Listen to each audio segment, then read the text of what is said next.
Welcome to the new live stream from the London School of English. Today we will be talking about English grammar and 8 frequent grammar mistakes that you might be making. Are you worried about your grammar? Is this something that stops you from speaking English confidently? We hope that by the end of this live stream you would feel so much better about your accuracy in English. We've got a lot of very useful advice and actually also very nice surprises if you're thinking of studying English in one of our virtual groups. Today's live stream is very interactive, so write your questions and comments in the live chat next to the video. For example, start by sharing what country and city you're joining us from. Also, we're running a poll on our YouTube channel, which I will show you here with the link. You can participate in it now or after the live stream and share with us which areas of grammar you find the most difficult. So here's the poll, and also the link to the poll is on our YouTube channel, and we will share it with you shortly. So some of the areas that we already see people have difficulty with is definite and indefinite articles, prepositions for example, with, by, uncountable nouns, English tenses, gerund or infinitive. So do take the poll and let us know what you find difficult. My name is Olga, and I'm part of the London School of English. Today with us, we have Douglas Nakaya, an expert English trainer with a great deal of experience in teaching English grammar, and Director of Sales and Marketing, Jo Burns, who speaks many languages herself and knows from her own experience what some challenges that language learners can face. So Douglas and Jo, welcome to the live stream. Hello, Olga. We just go back to yes, we just yeah, showing us back. Hi, and a warm welcome to all of you out there. It's Trainer Douglas here. Well, you might remember me from other videos, but in case this is your first time here, I am one of the trainers at the London School of English, and as always, it's a great pleasure to have your company today, as it is a pleasure to have you joining us today. Jo, welcome. Oh, thank you very much. Yes, as Olga was saying, I studied many different languages over the last few decades. I started at school with French and Spanish and Russian, and later studied those at university. Then I learned some Italian, some Luxembourgish, some Danish and German. I worked in Hungary for a while. That was special. And at the moment, I'm currently trying some Portuguese, and every language has its own challenges and its own structure, and it's very easy to make mistakes when you're moving from one to another, as I'm sure Douglas will explain. Yeah, a woman of many talents. All right, so how's everybody going on? I hope you're all doing great, and I hope you will enjoy this live stream where we will be talking about eight frequent mistakes that English learners make. I'll show you some sentences containing a grammar mistake, and I'll give you some time to find out what the mistake is. Let's see how many mistakes you manage to spot. But before all this excitement, let me ask you this. Is good grammar important? And if so, why? Think about it, and please share your thoughts with us here. Very well. In my experience as a trainer, I've heard all sorts of things from ESL students. I've had clients say to me that grammar was not really important to them and that they didn't want to have their grammar mistakes pointed out. And I've had clients who were completely and utterly obsessed by it.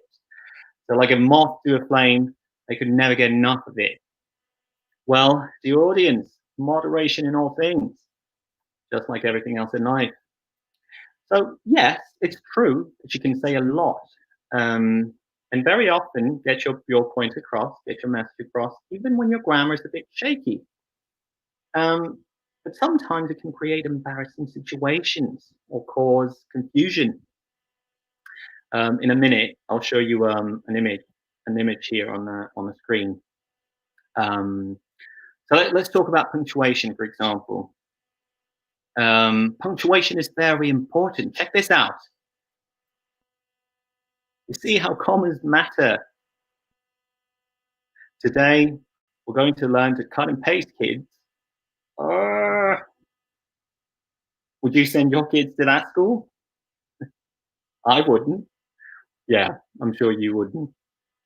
Well, a comma is important here because it specifies the person you're addressing. We call it a vocative comma. Punctuation can be used to clarify meaning.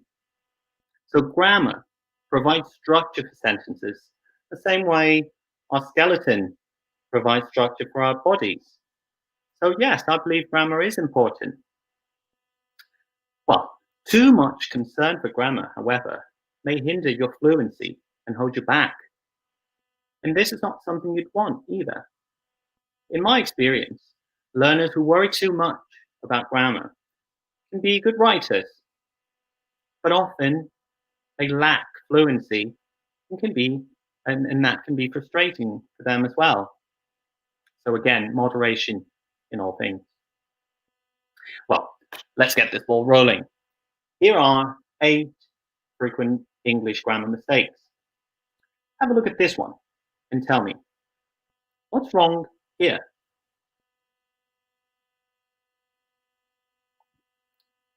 Should be coming up any minute now. There we go. This coffee is smelling delicious. Can you spot it? Anyone?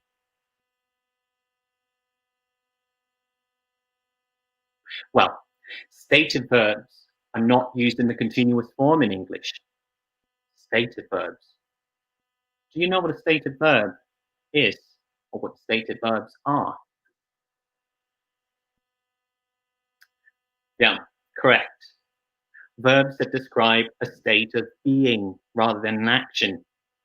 Stative verbs often relate to thoughts and actions. So for example, know, understand, believe, they often refer to feelings and emotions, such as like, dislike, love, and hate, and also the senses. So look, smell, taste, and possessions. So to have, or to belong, or to own. Sometimes some stative verbs can be used in both ways to describe a state, but also an action. For example, I have 2 siblings, and I'm having a cold beer. Very well, so watch out for that one. Yeah. So correct form should be this coffee smells delicious, not smelling, but smells. This coffee smells delicious. Yeah. Very well. Now moving on to our second mistake. Take a look at this. There we go. So I needed to buy a book, so I went to the library near my house. Can you spot the error? Well, if your first language is French, Italian, Spanish, Portuguese, or Romanian, you probably think a library is a place you go in order to buy books. But we know that's incorrect. If you need to buy a book, I suggest you go to a bookshop. Libreria, librairie, livraria are good examples of cognates, or words that derive from the same origin. False friends. Here we have an example of a false friend or a false cognate. They may look the same, but have different meanings. So, some other examples include, if you speak Italian, for example, confrontare and confront are not the same. In Italian, confrontare means to compare. Very well. If you speak French, then you should know that attendre does not mean attend. It means to wait.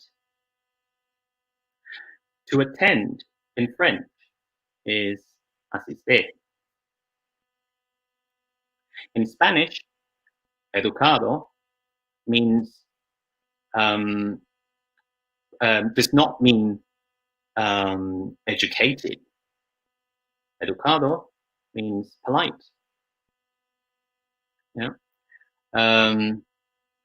So educated is culto in Spanish. Very well. For Portuguese speakers, support and suportar don't share the same meaning in Portuguese. To support means apoyar. So quite tricky ones, these false friends or so-called false cognates. Look out for them. Okay, moving on to number 3. Have a look at this. Yeah. Moon is bright tonight. Can you spot the error? So, Asian and Slavic learners might make this kind of mistake more often than other nationalities.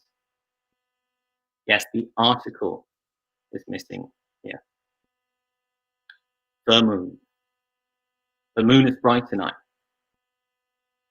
So, in some languages like Russian, Ukrainian, Polish, Japanese, Korean, Chinese, etc., definite and indefinite articles simply do not exist. So in these languages, the noun stands alone. And that explains why it can be especially difficult for some nationalities to know when or which article to use.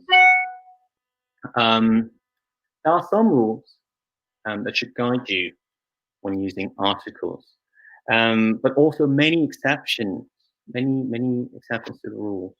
So for this one, I'd recommend a good grammar reference book. Get a good grammar reference book and do your homework. There aren't many exceptions to the rule. Definite indefinite articles. Okay, it's time for our 4th mistake. What is wrong here?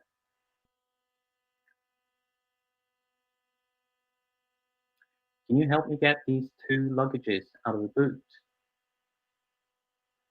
Can you spot the error? Yes, countable and uncountable nouns. Can you think of any other examples of uncountable nouns? Let us know. Well, some examples would include advice, information, furniture. There we go. News. Okay, jolly good.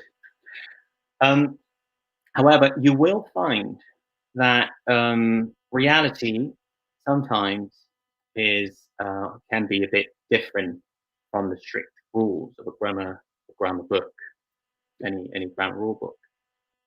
So, for example, we both know that coffee is an uncountable noun, as is sugar. They're both uncountable. But you pop in any coffee shop in London, and you may hear something like, "I'd like 1 coffee with 2 sugars, please." Weird. 1 coffee, 2 sugars. Well, if you're referring to how many units by which something is measured, then that's okay. So 2 sugars in this context means 2 spoonfuls of sugar. So next time you go to a pub, for example, don't be afraid to ask for 2 beers. The barman will understand you mean 2 bottles of beer or 2 pints of beer. Okay, and how about this? Coming up any minute now. How dare you to question my authority? What's wrong here?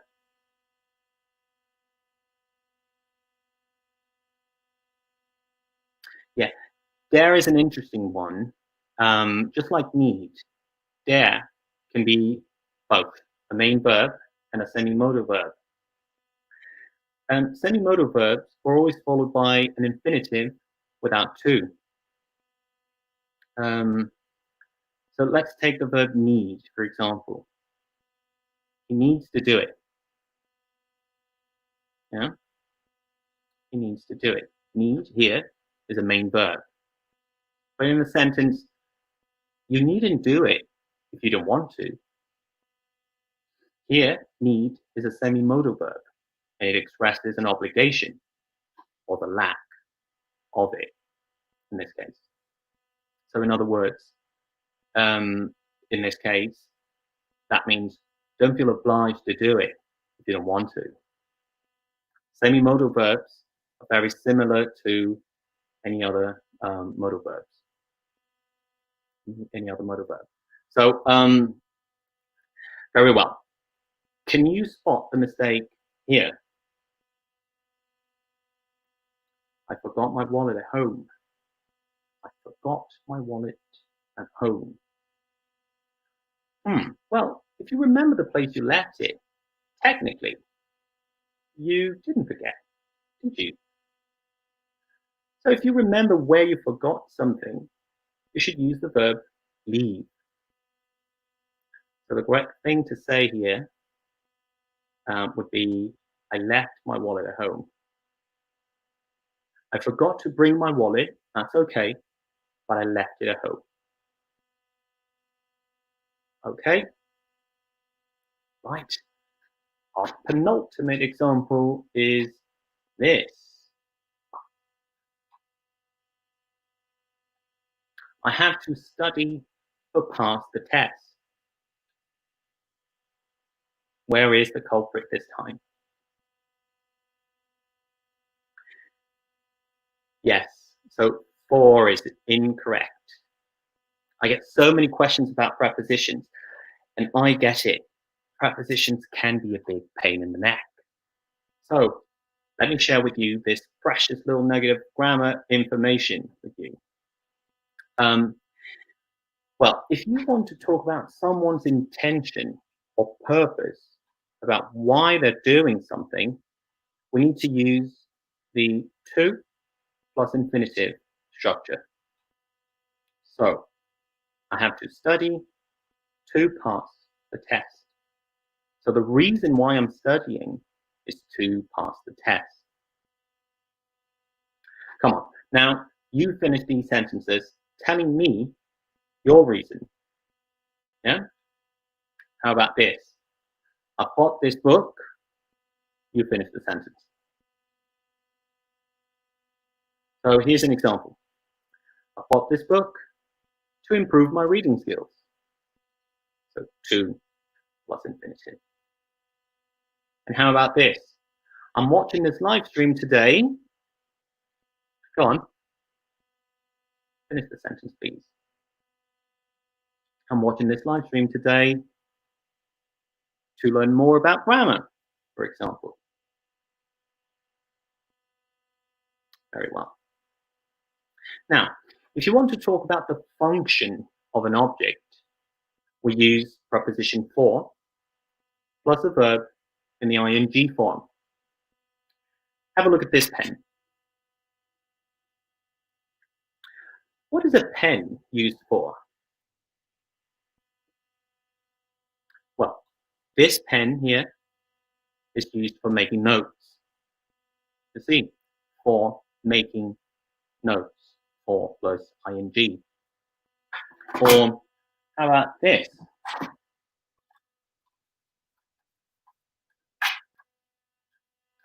So, what is a helmet used for?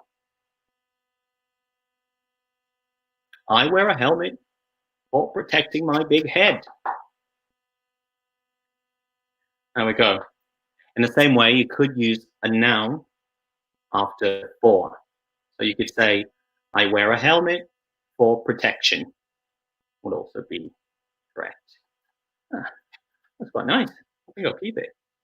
Very well. So it's time for our last one. How about this?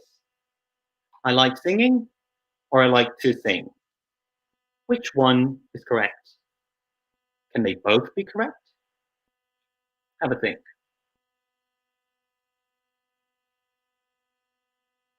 Yes, they are both correct. So, when you mean you do something for pleasure, then both forms would be correct. But they can have different meanings as well. So, we use the infinitive form to mean to perform an action. So, to say, I like boxing and I like to box can have slightly different meanings. Well, I like boxing. Okay, I enjoy watching the sport on TV. But I don't like to box. I'd probably end up with a black eye. So there we go. It can be the same thing if you mean you enjoy doing or performing the action. If you enjoy an activity, but you don't perform it, then you should use the infinitive form of the verb. And well, I guess that's it. My job here is done. Well, not quite done yet, because it's time for some questions. Thank you very much, Douglas, for this very entertaining and fun live stream about English grammar. I particularly liked you wearing helmets and what it all means. Yeah. Oh, yeah. Fantastic. The great idea for the YouTube. And we had a lot of participation from our viewers as well, from different countries. I can see Italy, France, and many other countries, countries in Asia, in Africa. So that was really fun and very useful. So thank you very much for all of your suggestions, and also you're very welcome.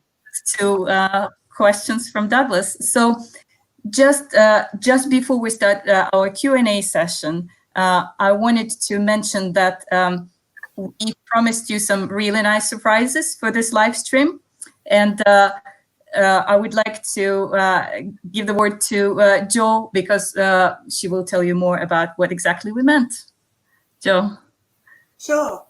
So essentially, if you would like to book a virtual group course with us, if you make the booking before the 27th of June and you email our client's address, which is on the screen now, and you say Grammar Live Stream, we will give you a discount.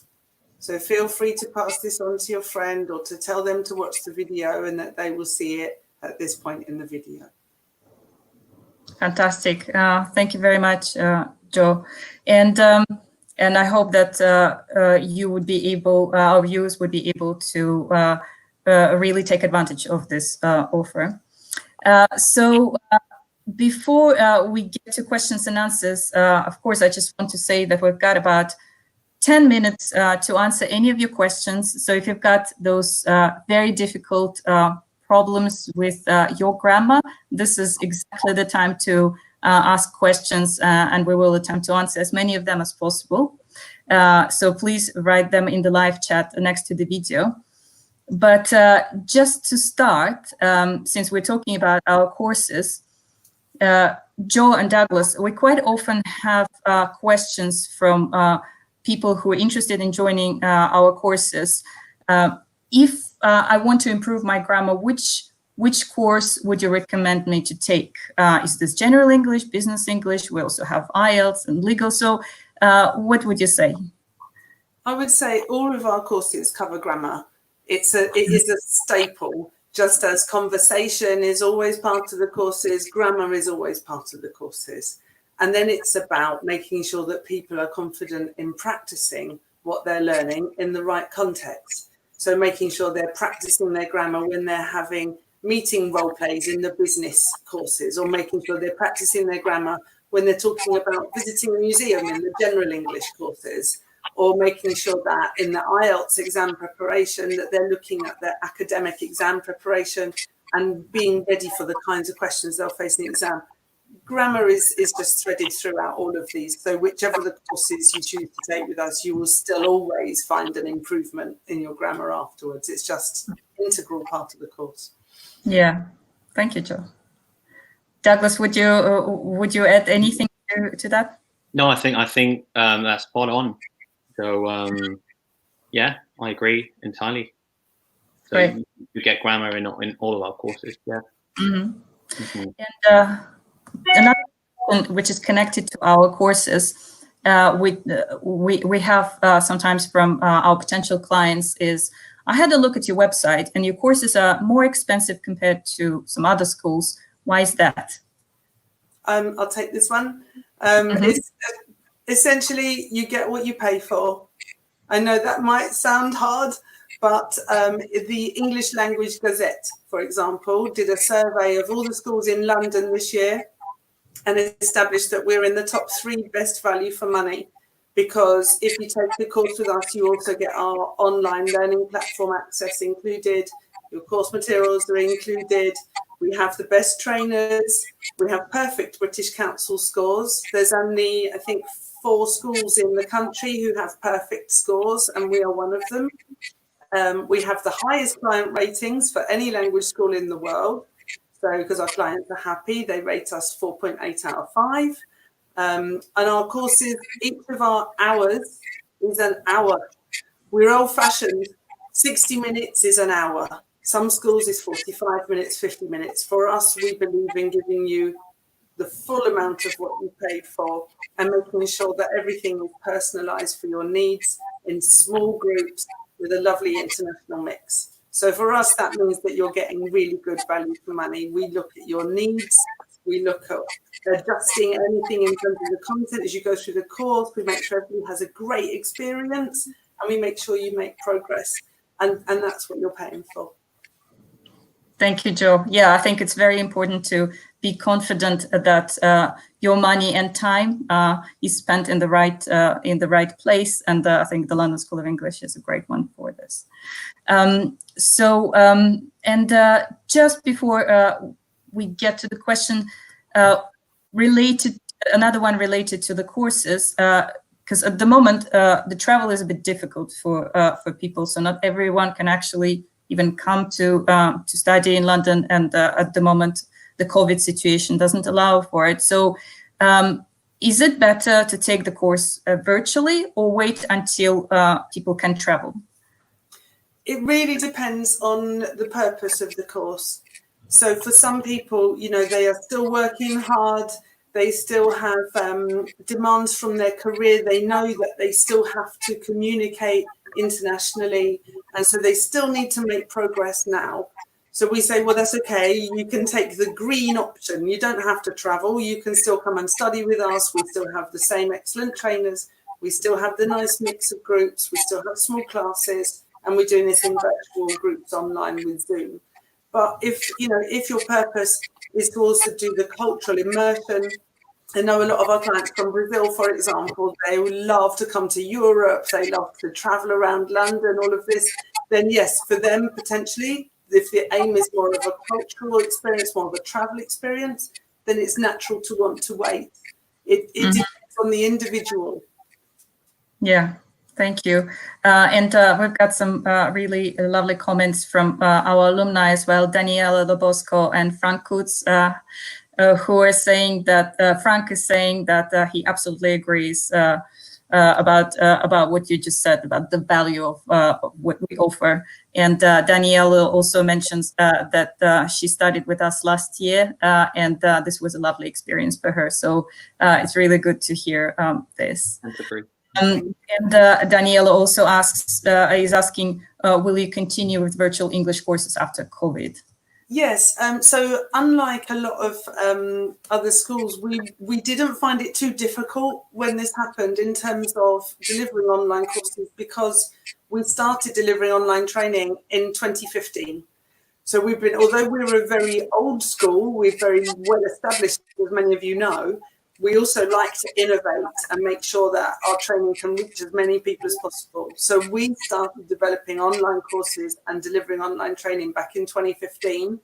And we've been doing this with Skype, with Blue Jeans, with Adobe Connect, with Google Hangouts, with Teams. And then obviously for this period in time, the most popular one has been Skype for individual and Zoom for the main classes. And we're going to carry on. Even when people can still come back to the centres, we'll just be running both. Mm-hmm. Thank you. So that's these are some of the most frequent questions that we get about our courses at the minute. And then we have a few minutes left for questions and answers. So if you do have any questions, please write them in the live chat. Meanwhile, let's just have a look. Sorry, Olga, there is one about articles there. They're asking to go back to that topic. Is this please summarize the types of articles. Yeah. So, okay. So basically 2, indefinite article and definite, indefinite article and definite article. So in a nutshell, an indefinite article is used before a singular countable noun. In some languages, there is no such a thing as an article, and there lies the problem for some students. So an indefinite article. What are the 2? Well, one indefinite article. So it's a before a noun, a singular countable noun. If that noun starts with a vowel sound, then the a is then changes to an n. Yeah. And watch out for the sound, so not the letter, but the sound. So say, for instance, we say a horse, but we say an hour. Even though hour is spelled with an H, it has a vowel sound. Right, and then there is the definite article, the. The definite article is used in a number of ways. So, for example, one way to use the definite article is to talk about something specific. So it's not just any school, it's the school I'm talking about. So used for specific, or when there's only one of something. So we say the sun, we say the moon, say the sky. There's only one of something. We use it before a countable noun, or an uncountable noun. That doesn't really matter. Singular or plural. Great, thank you very much, Douglas. And we actually know so far on our poll, which we will share with you a little bit later, is we have definite and indefinite articles as the number one problem for a lot of learners of English. So that's very helpful. Yeah, the other thing, but the other thing about articles, and I understand why this is their number one concern, is that there are so many exceptions to the rules I just mentioned now in a very simplistic way. There are so many other ways we can use articles. So the more you learn English, the more advanced you become, then the more you understand, or the less you understand articles, because they start getting a bit confusing. But yeah, just like I mentioned, get a good grammar reference book, lots of practice, lots of drilling, exercising. Do some exercises on online as well. You can find a lot of material online. Have a look at our website. You will find some invaluable information there as well. Perfect, thank you. And that kind of flows very naturally to another question that question and comment that we received earlier from. Let me find this from one of our viewers, Manish Thakur, who is asking, "How can I master grammar?" Ooh. So this is a very big Yeah. and I think it's not really possible to answer it just right now. So many components of grammar in any language, and for example, articles. Yeah. So, but just attempting to answer this in just a few sentences, Douglas and Joe, because Joe, you also have a lot of experience learning different languages. What would be your advice? How do you master grammar, Joe, in your experience? Lots and lots of reading, lots and lots of practice, and trying to understand, not just from the textbook, but from reading, the patterns that start to emerge. If you do a lot of reading, then you will start to see these repetitive patterns, but within interesting text. If you're just going to read the textbook again and again, you're going to get bored and you're going to switch off and it's not going to go in. But if you're either listening to a lot of content or you're reading a lot of content, you'll start to take in these patterns as they're used in many different ways, and also see the things which don't fit. Every language has its irregulars and things that don't fit, and they will start with practice. You'll start to learn those as well. It really is about time and attention. Yeah, I agree. It is a bit of a cliche, but I agree.